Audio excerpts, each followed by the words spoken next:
கண்காட்சிகளில் பேசக்கூடியவர்கள் ஒன்றை சொல்வார்கள், புத்தகம் படி படி என்று சொல்வார்கள், என்ன படிக்க வேண்டும் என்று சொல்ல மாட்டார்கள். ஆனால் அவர் கிட்டத்தட்ட 10-15 புத்தகங்களுக்கு மேல் இங்கே உங்களுக்கு ரெஃபர் பண்ணார். எத்தனை பேர் அதை நீங்கள் குறிப்பிடுத்திக் கொண்டீர்கள் என்று தெரியவில்லை. எடுத்துக்கொண்டிருந்தால் மகிழ்ச்சி. ஏனென்றால் ஒரு புத்தக கண்காட்சியினுடைய நோக்கம் என்பது என்ன படிக்க வேண்டும் என்பதை சொல்லித் தருவதுதான். அதை மிக அழகாக தன்னுடைய உரையிலே அந்த கடமையை அவர் செய்தார். 1/2 மணி நேரம் பேசுகிறேன் என்று சொன்னார். 50 நிமிடம் பேசினார். நான் அந்த நேரத்தை அவருக்கு கொடுத்ததாக எடுத்துக்கொள்கிறேன். அடுத்ததாக இந்த இனிமையான சொற்களை எப்படி சொல்வது என்பது ஒரு பெரிய கலை. ஐயா சுகிசிவம் அவர்களுடைய ஒவ்வொரு உரையிலும் நான் அதை கேட்டு வேண்டியிருக்கேன். எப்படி ஒரு சொல்லை ரொம்ப கஷ்டப்படுற மாதிரியும் சொல்லலாம், ரொம்ப மென்மையாகவும் சொல்லலாம், ரொம்ப சந்தோஷமாகவும் சொல்லலாம். கருத்து ஒன்றுதான். இப்போ ஐயா இங்கே வந்தாங்க, வந்து அவங்களுக்கு ட்ரெயின் இன்னைக்கு 11 மணிக்குன்னு எனக்கு தெரியாது. அதனால நான் ஐயா முன்னாடியே நான் பேச சொல்லியிருக்கேன். வந்தோடனே நீங்கள் கொஞ்சம் சீக்கிரம் பேசுங்க, நானும் சீக்கிரம் பேசிட்டு போகணும்னு சொன்னது. எப்படி சொன்னார்னா, எனக்கு 10:30 மணிக்கு ட்ரெயின், நீங்கள் எவ்வளோ வேணாலும் பேசுங்க, ஒன்றும் பிரச்சனை இல்லைன்னா நான் புரிஞ்சுக்கிட்டேன். இதை கற்றுக்கொள்ள வேண்டிய ஒரு விஷயம். நம்ம ஒருத்தர் போய் நான் ஊருக்கு போகணும், சீக்கிரம் நீ சீக்கிரம் கிளம்பு அப்படின்னா காண்டாயிடுவான். நீ எப்போ வேணாலும் கிளம்பு, ஆனால் இப்போ கிளம்புன. இது எவ்வளோ நல்லா இருக்குது. இது மேடை பேச்சில் மட்டும் இல்லை, ஒரு தனிப்பட்ட உரையாடலும் எவ்வளோ அற்புதமாக அதை சொல்கிறார். அதுதான் பேசி பேசி பழகிய ஒரு நாவினுடைய அந்த மொழியை அவர் எப்படி பழக்கி வச்சிருக்காருன்னு பாருங்க. நான் எப்பவுமே வந்து ஒருத்தர் என்ன பேசுறாங்கன்னு கேட்க மாட்டேன், எப்படி பேசுறாங்கன்னு கேட்பேன். அதுதான் ரொம்ப ரொம்ப முக்கியம். எப்படி பேசணும்னு தெரியலன்னா என்ன பேசியும் பிரயோஜனம் இல்லை. கணிப்ப காய் கவர்ந்துட்டுன்னு சொல்றது அதைத்தான் சொல்றாங்க. இந்த பெரம்பலூர் புத்தக கண்காட்சிக்கு ஒரு பெரிய சிறப்பு இருக்கு, ஒரு வரலாறு இருக்கிறது. இதை நான் வந்து இங்கே பெரம்பலூருக்கு நான் வந்திருக்கேங்கிறதுக்காக சொல்லலை. இங்கே என்னுடைய பேரண்டுக்குரிய மாவட்ட ஆட்சித்தலைவர் அவர்கள் மிருநாளினி இங்கே வந்திருக்கிறார். இந்த கண்காட்சியை நான் பார்க்குறேன். இவ்வளவு இளைஞர்கள் கூடி இருக்கக்கூடிய ஒரு கண்காட்சி, ஒரு அரங்கை நான் இன்னைக்கு தான் பார்க்குறேன். கொஞ்சம் கொஞ்சம் ஸ்கூல் பிள்ளைங்க இல்லை கொஞ்சம் ஸ்டூடெண்ட்ஸ் தான் கூப்பிட்டு வருவாங்க. ஆனால் இவ்வளவு பெருந்திரளான மாணவர்கள் மாணவிகள் கூடியிருப்பது, ஒரு உரையை கேட்ப இங்கே வந்திருப்பது, அதற்கு நம்முடைய மாவட்ட ஆட்சித்தலைவருக்கு ஒரு பெரும் பங்கு இருக்கிறது. அதே போல இந்த நிகழ்ச்சியை இன்றைக்கு இந்த 3 நாட்களாக ஒருங்கிணைத்து நடத்தி கொண்டிருக்கக்கூடிய தனலட்சுமி சீனிவாசன் கல்வி குழுமத்திற்கு ஒரு பெரும் பங்கு இருக்கிறது. அது இந்த நிகழ்ச்சியுடைய வைப், இந்த ப்ரோக்ராமோட ஃபர்ஸ்ட்லேருந்து அந்த வைப்லேருந்து நான் பார்த்தேன். என்றால் கல்வி குழுமங்கள் மாவட்ட நிர்வாகத்தோடு சேர்ந்து ஒரு புத்தக கண்காட்சியை நடத்துகிற போது அது உண்மையாகவே எப்படி ஒரு புத்தக திருவிழாவாக இருக்கும் என்பதற்கு இது ஒரு சாட்சியம். உண்மையிலேயே ஒரு ஃபெஸ்டிவல் மூட் இங்கே இருக்கு, ஒரு ஃபெஸ்டிவல் வைப் இங்கே இருக்கு. அதுக்காக உங்கள் அனைவருக்கும் நான் என்னுடைய நன்றிகளை நான் தெரிவித்துக் கொள்கிறேன். ஏன்னா இப்போ இந்த புத்தக கண்காட்சியுடைய வரலாறு பற்றி சொன்னேன் இல்லையா, முன்னாடிலாம் சென்னையில் மட்டும்தான் புத்தக கண்காட்சி நடக்கும். அதற்கப்புறம் மதுரையில் வந்து 2006ஆம் வருடம்னு நினைக்கிறேன், இன்றைக்கு நிதித்துறை செயலாளராக இருக்கக்கூடிய உதயச்சந்திரன் ஐஏஎஸ் அவர்கள் ஒரு பெரிய புத்தக கண்காட்சியை நடத்துகிறார். மதுரையில் அவ்வளோ பிரம்மாண்டமான புத்தக கண்காட்சி யாருமே கற்பனை பண்ணலை. நாங்கள்லாம் அதில் போய் ரொம்ப ஆர்வமாக கலந்துக்கிட்டோம். அதற்கு அடுத்து ஒரு சிறிய நகரமான பெரம்பலூரில் அன்றைக்கு மாவட்ட ஆட்சித்தலைவராக இருந்த தாரேஸ் அகமது ஒரு அற்புதமான வந்து பார்த்தீங்கன்னா ஒரு புத்தக கண்காட்சியை தொடங்கி நடத்தினார். தமிழ்நாடு கண்ட மிகச்சிறந்த மாவட்ட ஆட்சித்தலைவர்கள் அவர் ஒருவர். அவர் இன்னைக்கு வந்து அவர் இந்த மாவட்டத்தை டெவலப் பண்ணணுங்கிறதுக்காக அவர் பண்ண விஷயங்கள்லாம் புத்தக கண்காட்சி மட்டும் இல்லை, எவ்வளோ விஷயங்களை முன்னெடுத்துட்டு போனார். ஒரு மாவட்ட ஆட்சித்தலைவர் நினைச்சா என்னென்னலாம் பண்ண முடியுங்கிறதுக்கு அன்னைக்கு வந்து அந்த புத்தக கண்காட்சியும் இந்த மாவட்டத்தில் டெவலப்மெண்ட்டுக்கு அவர் ஆற்றிய ஒரு காரியங்களும், அதை தொடர்ந்து இன்னைக்கு அந்த பல மாவட்ட ஆட்சித்தலைவர்கள், இன்றைக்கு மாவட்ட ஆட்சித்தலைவர்களுடைய மிருநாளினி அவர்கள், இவர்கள் எல்லோருமே ஒரு விதத்தில் இந்த அரசாங்கத்தினுடைய மாபெரும் தமிழ் கனவை நிறைவேற்றிக் கொண்டிருக்கிறார்கள். அந்த மாபெரும் தமிழ் கனவை முன்னெடுத்து சென்று கொண்டிருக்கிறார்கள். இத்தகைய ஆர்வமுள்ள மாவட்ட ஆட்சித்தலைவர்கள் இல்லை என்றால், மாவட்ட நிர்வாகத்தைச் சேர்ந்தவர்கள் இல்லை என்றால், எங்களுடைய பொதுநூலகத்துறை, நான் இன்றைக்கு நூலக ஆணைக்குழு தலைவராக இருக்கக்கூடிய எங்களுடைய பொதுநூலகத்துறை, அதே போல பப்பாசி, இவர்கள் எல்லாமே இந்த புத்தக திருவிழா என்கிற மாபெரும் தேரை தமிழ்நாடு முழுக்க கொண்டு சென்று கொண்டிருக்கிறார்கள். உங்களைப் போல ஏராளமான இளைஞர்கள் இதில் பங்கெடுக்கிறார்கள். இன்னைக்கு காலையில் கூட சன் டிவியில் வணக்கம் தமிழகம் நிகழ்ச்சியில் ஒரு கேள்வி கேட்டாங்க, இளைஞர்கள்லாம் இப்போ படிக்கிறது இல்லையே ஏன்னு கேட்டாங்க. அப்போ அவர்கள் வந்து நான் பதில் சொன்னேன், என்னுடைய வாசகர்கள் எல்லோருமே இளைஞர்கள் தான் அப்படின்னு நான் பதில் சொன்னேன். நீங்கள் வந்து பார்த்தீங்கன்னா ஒரு இன்ஸ்டாகிராமில் ஒரு கவிதையை பிடிக்கிறாங்க, உடனே அந்த புத்தகத்தை தேடி வர்றாங்க, புத்தகத்தை வாங்குறதுக்கு வர்றாங்க.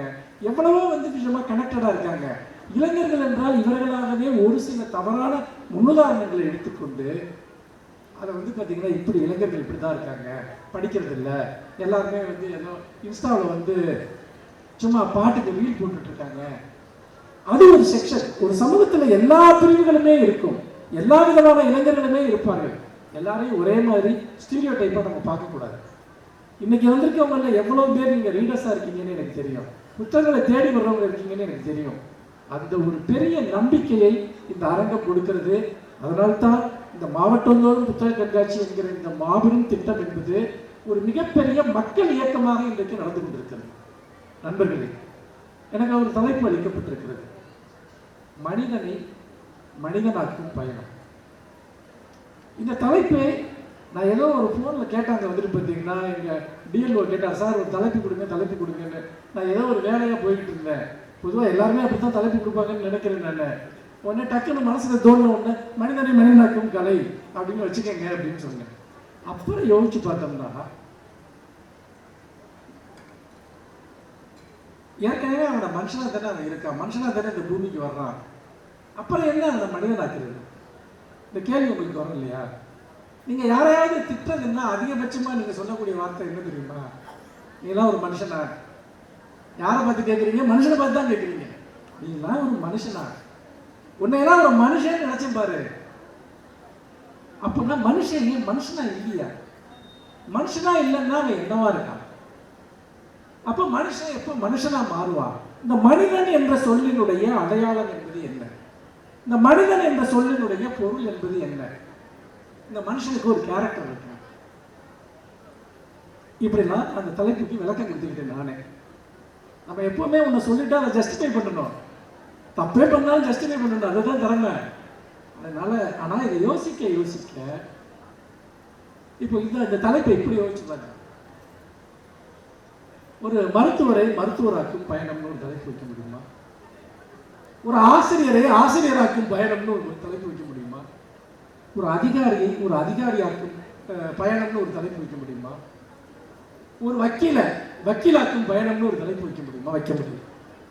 ஏன்னா ஒவ்வொரு தொழிலுக்கும் ஒவ்வொரு அடையாளத்திற்கும் நம்முடைய சமூகமும் நம்முடைய மரபுகளும் இலக்கியங்களும் கோட்பாடுகளும் ஒரு வரையறையை உருவாக்கி தந்திருக்கிறது.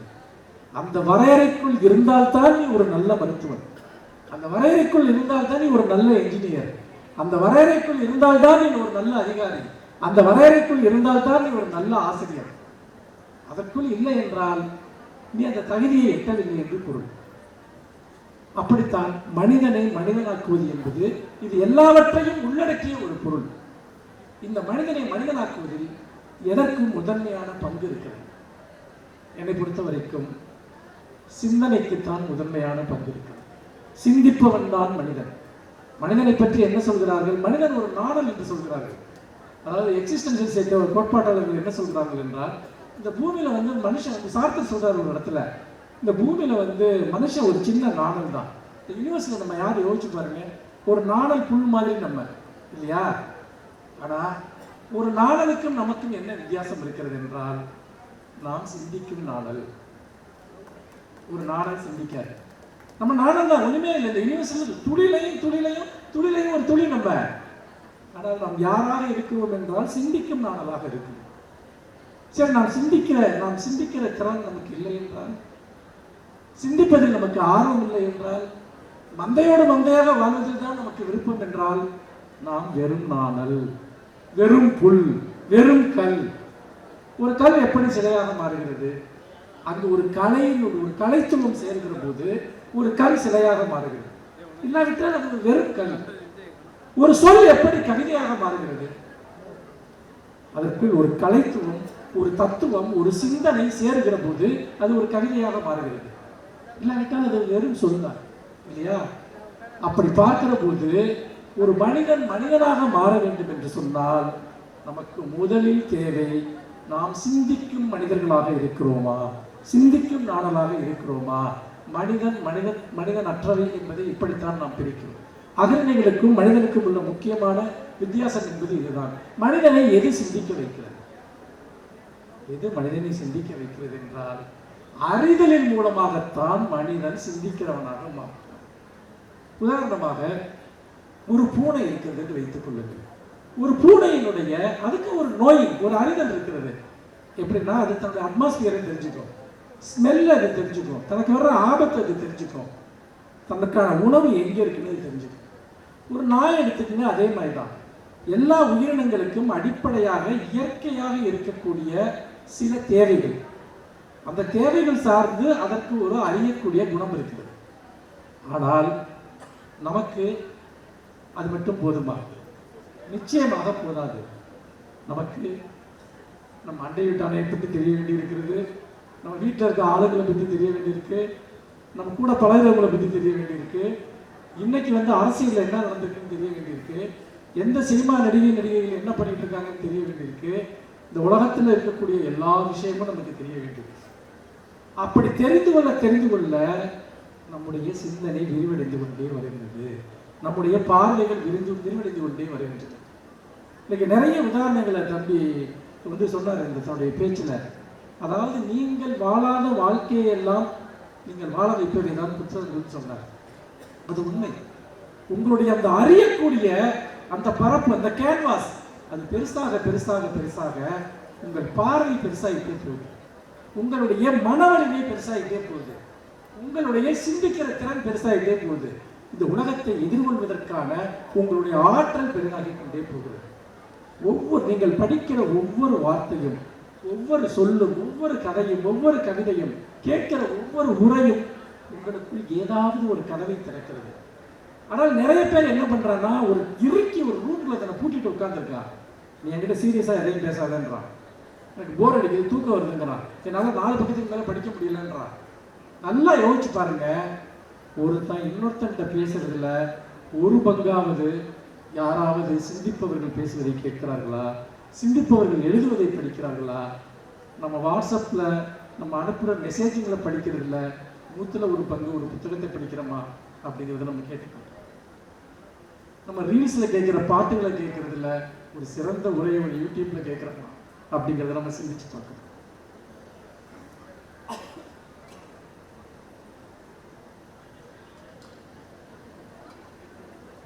இதெல்லாம் ஏன் நமக்கு சேகரிக்கப்படுகிறது, ஏன் நமக்கு தொடர்ந்து இந்த புத்தகங்கள் எழுதப்படுது, இதை ஏன் படின்னு சொல்றாங்க, இந்த புத்தகத்தை படி அந்த புத்தகத்தை படின்னு சொல்றாங்கன்னா, நாம எப்பதான் மனிதர்களாக மாறும், சிந்திக்கும் மனிதர்களாக எப்போது மாறுவது, அல்லது நாம் செயலாற்றுகிற மனிதர்களாக எப்போது மாறுவது? ஒரு சின்ன வட்டத்துக்குள்ள சுத்தி வந்துட்டு இருக்க வாழ்க்கையை நாம் வாழ்க்கை என்று அழைக்க முடியுமா? நிறைய பேர் அதனுடைய அருமையை அறியாமல் இருக்கிறார்கள், அதனுடைய பயனை அறியாமல் இருக்கிறார்கள். இந்த உலகத்தை திறக்கக்கூடிய எல்லா சாவியும் எது தெரியுமா? சொல் என்ற சாவி. உங்களிடம் அந்த சாவி இருக்கிறதா? உங்களுக்கு தெரிந்த ஒரு 100 வார்த்தைகளை வைத்துக்கொண்டு வாழ்க்கையை ஓட்டி விடலாம் என்று நினைக்கும். அப்படி நடக்காது. வாழ்க்கை மிகவும் சிக்கலாக மாறிவிட்டது, மிகவும் கடினமாக இருக்கிறது, துயரமானதாக இருக்கிறது, வலி மிகுந்ததாக இருக்கிறது, கேள்வி மிகுந்ததாக இருக்கிறது. நம்ம வாழ்க்கையில் நடக்கிற எத்தனையோ விஷயங்களுக்கு நமக்கு என்ன பண்ணணும்னு தெரியல, அதுக்கு எப்படி விடை தேடுறதுன்னு தெரியல. அந்த பூட்டிய அந்த இரும்பு கூண்டுகளை திறப்பதற்கு, வாழ்க்கையினுடைய மர்மங்களை திறப்பதற்கு நமக்கு ஒரு சொல் தேவை.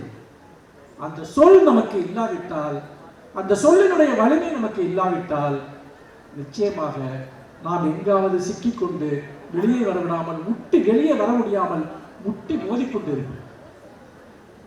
ஒரு சொல்லை பற்றிய ஒரு கவிதை இருக்கிறது, ஒரு கதை இருக்கிறது.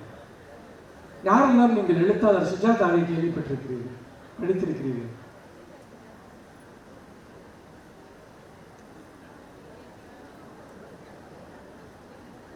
சில கரங்கள் முழுக்க உயர்கின்றன, சில கரங்கள் பாதி தயக்கத்தோடு உயர்கின்றன, ஒரு கரம் வலிமையோடு உயர்கிறது.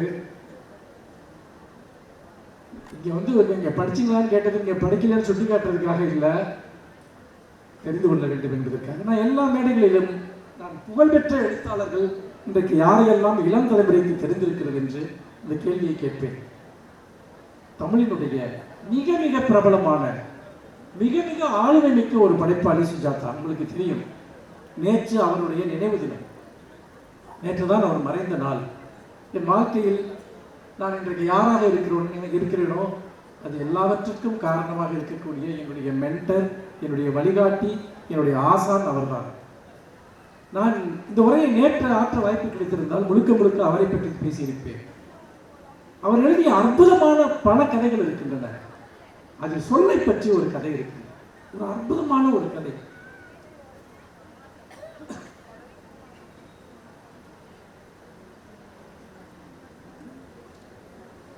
கொஞ்சம் இருமல், வேற ஒண்ணு இல்லை.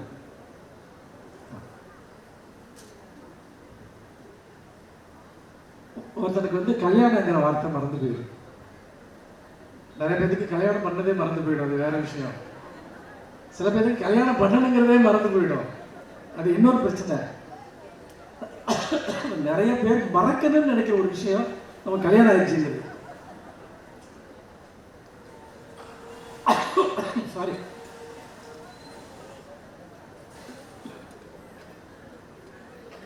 அப்போ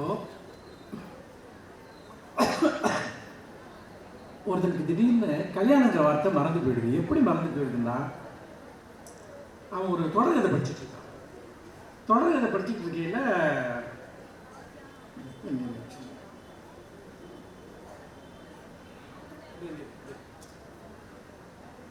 அது ஒரு இன்ட்ரெஸ்டிங்கான ஒரு இடம் பாருங்க.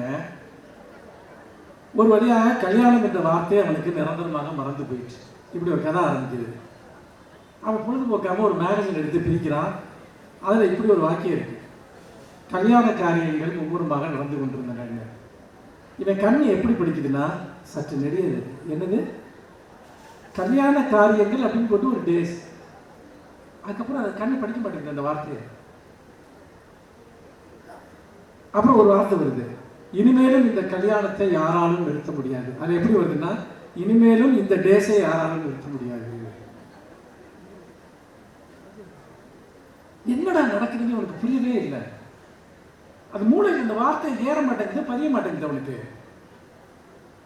அப்புறம் அது ஒரு வாக்கியம் வந்து பாருங்க, எவ்வளவு கிளவரா அந்த கதை எழுதி போறாருன்னு பாருங்க. ஒருவேளை மனசுக்கு பிடித்தம் இல்லாத இந்த டேஸுக்கு இருந்து கலந்துக்கிறது நோக்கத்தில் அப்படின்னு அவனுக்கு ஒண்ணுமே புரியல. இந்த கதை என்ன சொல்லி வருது, ஏன் இந்த இடத்துல மட்டும் கேப்பா வருது அப்படின்னு. டேஸ் காரியங்கள் மும்முரமாக நடந்து கொண்டிருந்தன. உனக்கு ரொம்ப டென்ஷன் ஆயிடாம, திடீர்னு ஒரு இடத்துல திருமணத்திற்கு பிறகு இவரிடம் பழகுவது போல இத்தனை சுதந்திரமாக பழக முடியாது என்பதை உணரும் போதுன்னு வருது. திருமணங்கிற வார்த்தையை படிக்க முடியுது, கல்யாணங்கிற வார்த்தை வரமாட்டேன். இது எப்படி சாத்தியம்? சில பேருக்கு அது ஒரு ப்ராப்ளம் இருக்கு. இந்த கதையில கூட அதை பற்றி வருது. ஒரு லெட்டர் மட்டும் எழுதையில வராது. உங்களுக்கு அதாவது அந்த பிரச்சனை இருக்கான்னு தெரியல. அதாவது எழுதுறப்ப வந்துட்டு ஒரு வார்த்தையில் இருக்க ஒரு லெட்டர் எழுதையில விட்டு எழுதுவோம் வந்துட்டு பார்த்தீங்கன்னா, அது ஒரு ப்ராப்ளம், அது காமன் ப்ராப்ளம். அதான் இந்த பிரச்சனை வேற. ஒரு வேர்டே அவன் கண்ணில் வந்து அவன் மண்டையில ஏற மாட்டேங்குது, அவன் கண்ணை படிக்க மாட்டேங்குது. அப்போ இவன் வந்து இந்த பிரச்சனை எப்படியே போயிட்டு இருக்கு. தலை திடீர்னு பயங்கரமா வலிக்கிற மாதிரி இருக்கும். அவன் என்ன பண்றான்னா, ஒரு சைக்கியாட்ரிஸ்ட்டை பார்க்க போறான். சைக்கியாட்ரிஸ்ட்டை பார்க்க போனதும் அவருக்கு இந்த பிரச்சனையெல்லாம் சொல்றான். அப்போ அவர் சொல்றப்போ அவர் சொல்றாரு வந்து, வீட்டில் உனக்கு யாருக்காவது வந்து ஃபிட்ஸ் வருமானு கேட்குறாரு. ஏன்னா இந்த ஃபிட்ஸ் வர்றவங்களுக்கு என்ன பிரச்சனைன்னா, கொஞ்ச நேரத்துக்கு எல்லா மெமரியிலேருந்து எல்லாமே மறந்துடும், டோட்டலாக மறந்துடும். எங்கே இருக்கோம், என்ன பண்ணிட்டு இருக்கோம், எல்லாமே மறந்துடும். அந்த கான்சியஸ்னஸ் வர கொஞ்சம் நேரம், ஒரு 1/2 மணி நேரம் கூட ஆகும். கண்ணு முடிச்சிருவாங்க, ஆனால் எதுவுமே ஞாபகம் வராது. அந்த மாதிரி இவர் எப்பவுமே சைக்கியாட்ரிஸ்டுங்க எப்படின்னு கேட்டிங்கன்னா, அவங்களுக்கு என்ன நாலேஜ் இருக்கோ அந்த நாலேஜுக்குள்ளே இந்த பிரச்சனையை கொண்டு வர முயற்சி பண்ணுவாங்க. அவங்களுக்கு என்ன இருக்குன்னு தெரியுமோ அதுக்குள்ளே இந்த பிரச்சனையை கொண்டு வந்து அவங்க ஒரு மருந்து இருக்க ட்ரை பண்ணுவாங்க. ஒரு சில டாக்டர்ஸ் தான் வந்து பார்த்தீங்கன்னா அந்த பிரச்சனையை இதுக்கு பெக்குலியராக ஏதாவது இருக்கான்னு அனாலிசிஸ் பண்ணுவாங்க. இப்படியே பேசிகிட்டே இருக்காரு வந்துட்டு, உங்களுக்கு முன்னாடி இந்த மாதிரி வந்திருக்கா, வர்றப்போ உடம்பு வலி இருக்கா அப்படின்னு. அப்போது அவன் எல்லாம் சொல்கிறான். சரி, ஜிஹெச்சில் கல்யாணராமன் ஒரு டாக்டர் இருக்காரு, அவரை நீங்கள் போய் பாருங்கள், ஒரு சிடி ஸ்கேன் எடுத்துருங்க. வழக்கமாக நம்ம சொல்கிறது தானே, உடனே ஒரு சிடி ஸ்கேன் எடுத்துரு அப்படின்ட்டு. போய் ஒரு சிடி ஸ்கேன் எடுத்துருங்க அப்படின்னு சொல்லிட்டு அனுப்பிச்சி விட்டுறாரு. அப்புறம் அந்த டாக்டர் பேர் நம்பிராஜன். இப்படி போயிட்டு அவர் என்ன பண்ணுறாரு, இது அவருக்கு ஒரு பெரிய குழப்பமாக இருக்குது. இது வரைக்கும் அவர் ஒரு கேஸை பார்க்கவே இல்லை.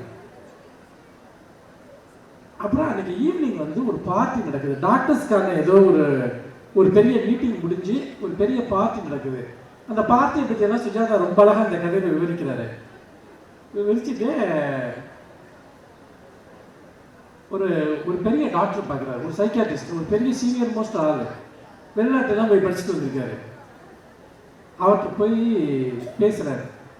சார் நான் உங்களுக்கு நீங்கள் ஃபோன் பண்ணணும்னு நினச்சிட்டு இருந்தேன், ஒரு பெக்குலியரான கேஸை நான் இன்னைக்கு பார்த்தேன் அப்படின்னு. என்ன கேஸ் அப்படின்னு கேட்டோங்க. நான் சொல்கிறது உங்களுக்கு ரொம்ப ஜோக்காக கூட தெரியலாம், ஆனால் உண்மையிலே இப்படி ஒருத்தன் வந்தான். அவன் வந்து எல்லாமே நல்லா நார்மலாக இருக்கான், நார்மலாக பேசுகிறான், அவனுக்கு எந்த பிரச்சனையும் இல்லை. ஆனால் ஒரு வேர்டு மட்டும் அவனுக்கு மறந்துடுது, என்னமோ ஒரு வேர்டு சொன்னானே அப்படின்னு ஞாபகப்படுத்திட்டு அப்புறம் சொல்லிடுறாரு, கல்யாணங்கிற வார்த்தை அவனுக்கு மறந்து போயிடுது அப்படின்னு. அப்படின்னு ஒன்று ஒரு ஷாக் ஆகிறாரு வந்துட்டு இந்த டாக்டர் வந்துட்டு. நிஜமா அந்த ஆள் எங்கே இருக்கான் அப்படின்ட்டு. எங்கே இருக்கான்னா, இல்லை அவன் வந்து நாளைக்கு வர்றேன்ட்டு போயிருக்கான், நான் வேணா அவன் நாளைக்கு உங்கள்கிட்ட கூட்டு வரட்டுமா அப்படின்னு கேட்குறாரு. இல்லை அவன் நாளைக்கு வரமாட்டான் அப்படிங்கிறாரு. ஒன்றுமே புரியல, ஏன் அவன் நாளைக்கு வரமாட்டான் அப்படின்னு.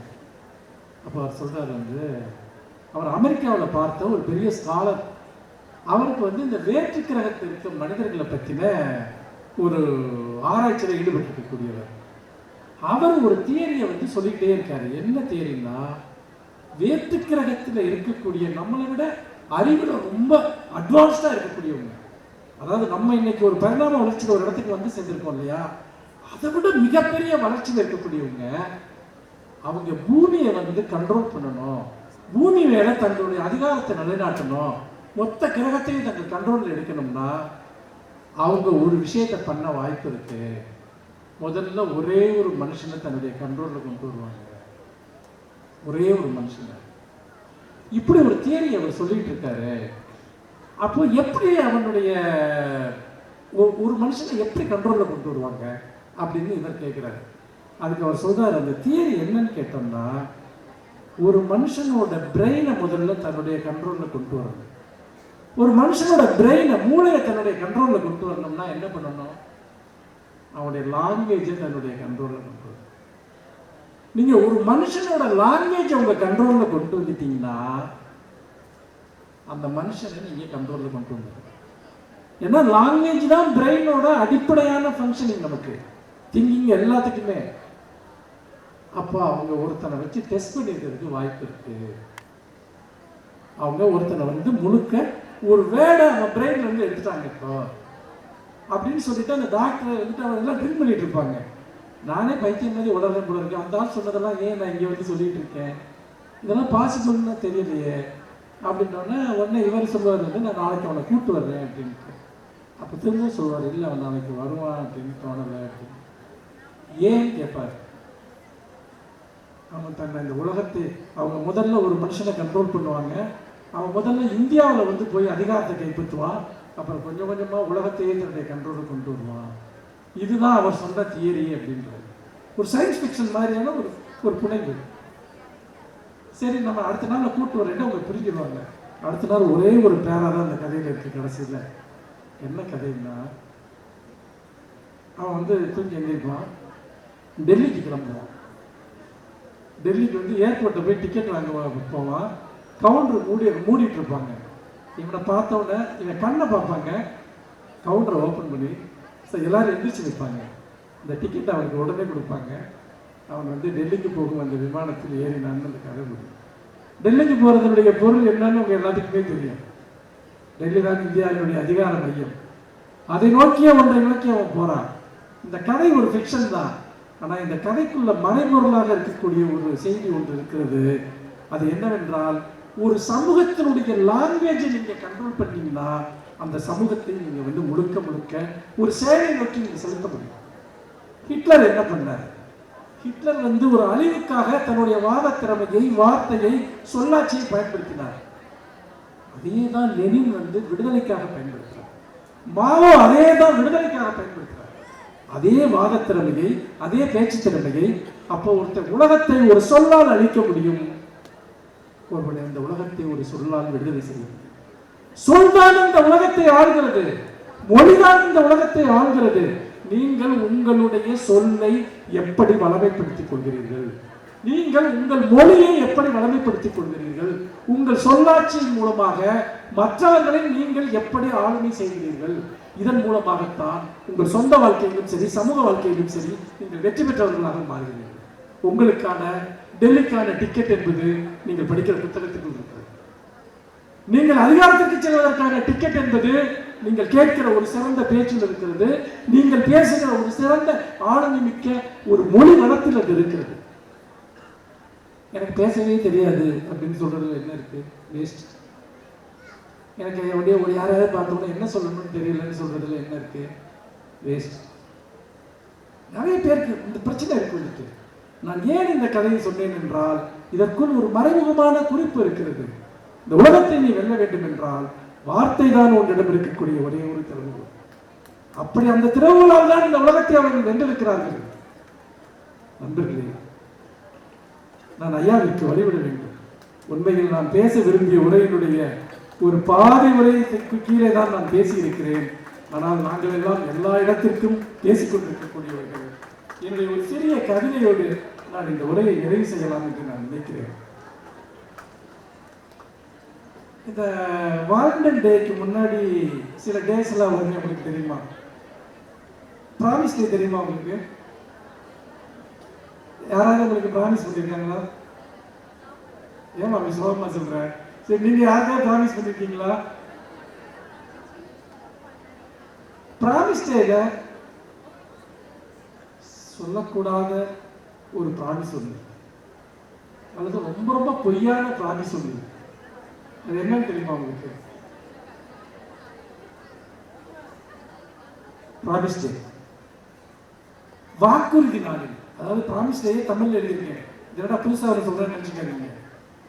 ப்ராமிஸ் டேக்கு வாக்குறுதி நாளில் உங்களில் யாரேனும் என் கைகளை பற்றிக் கொண்டு வாக்குறுதி அளிக்க விரும்பினால் பின்வரும் வாக்குறுதிகளை மட்டும் ஒருபோதும் அளிக்காதீர்கள். யாராவது எனக்கு ப்ராமிஸ் டே அன்னைக்கு ப்ராமிஸ் பண்ண விரும்புனா, நான் இப்ப சொல்ல போற வாக்குறுதிகளை மட்டும் யாரும் எனக்கு சொல்லாதீங்க. என்ன வாக்குறுதினா, உன்னை நான் பார்த்துக் கொள்வேன். இந்த மாதிரி ஒரு பொய்யான வாக்குறுதி எதுவுமே இல்லை. அடுத்தது, உன்னை நான் விட்டு போக மாட்டேன். இது ஒரு பிராடு வேலை. அடுத்தது, உனக்கு துணையாக இருப்பேன்.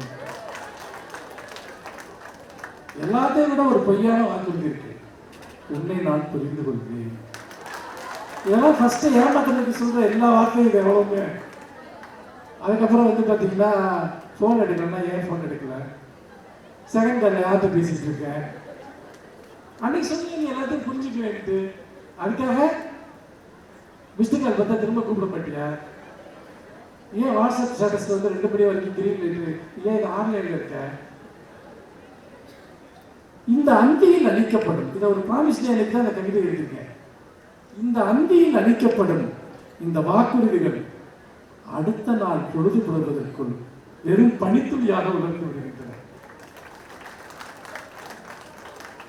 பிறகு என்னிடம் நீ இப்படியெல்லாம் வாக்குறுதி அளித்தாயே என நான் கண்ணீருடன் உன்னை கேட்கும் போது, பிறகு என்னிடம் நீ இப்படியெல்லாம் வாக்குறுதி அளித்தாயே என நான் கண்ணீருடன் கேட்கும் போது, எனதந்த கண்ணீர் கண்ணீரில் எல்லாம் மிக அவலமான கண்ணீராக இருந்தது. நீ இப்படியெல்லாம் சொன்னீங்கன்னு கேட்கறது இருக்கு இல்லையா, அந்த மாதிரி ஒரு துயரம் ஒண்ணுமே இல்லை. இதை சொன்ன இன்னொரு சின்ன கவிதை தான், அதை சொல்லிடுறேன், ஐயா மன்னிச்சுக்கங்க. அதாவது இன்னொரு டே வருங்க, ரோஸ் டே. ரோஸ் டே தெரியுங்களா? இந்த செக்ஷன்ல இருந்து மட்டும் எல்லாரும் ரெஸ்பான்ஸ் பண்றாங்க, இந்த செக்ஷன்ல இருந்து ஒரு ரெஸ்பான்ஸுமே இல்லை. ரோஸ் டே தெரியுமா தெரியாதா? சிரிச்சா ரோஸ் டே தெரியுமா தெரியாதா சொல்லுங்க. யாரா ஒருத்தர் கை தூக்குங்க. தாத்தா ஒருத்தர் கை தூக்குறாரு.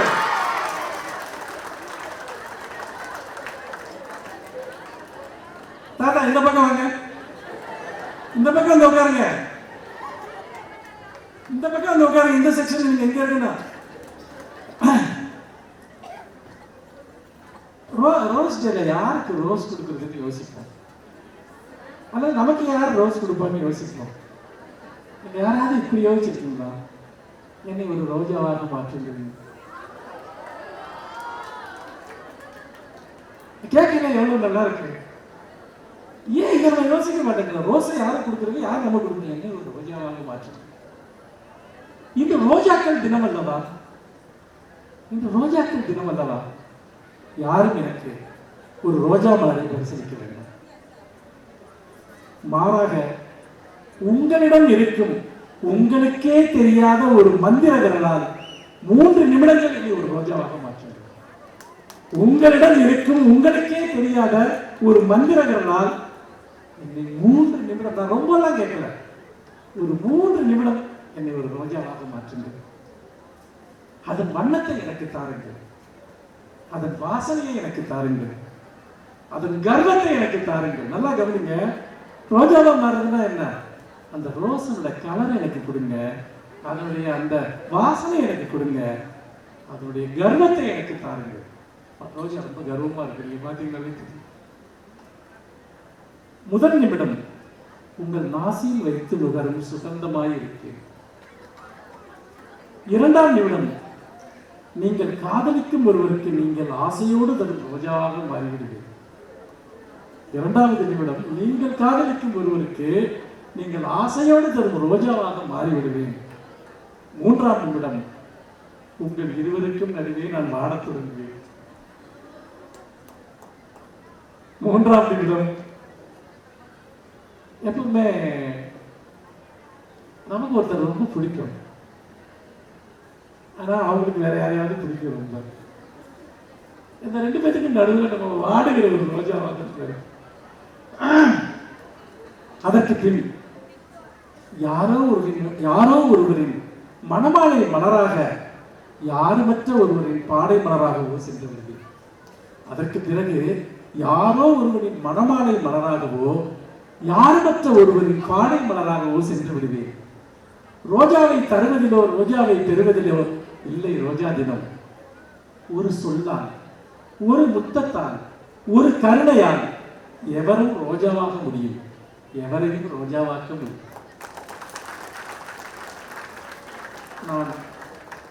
நான் ஒரு ரோஜாவாக இருந்து நீண்ட காலம் ஆகிவிட்டது என்பதை இந்த ரோஜாக்கள் தினத்தில் பெருமூச்சுடன் நினைத்துக் கொள்கிறேன்.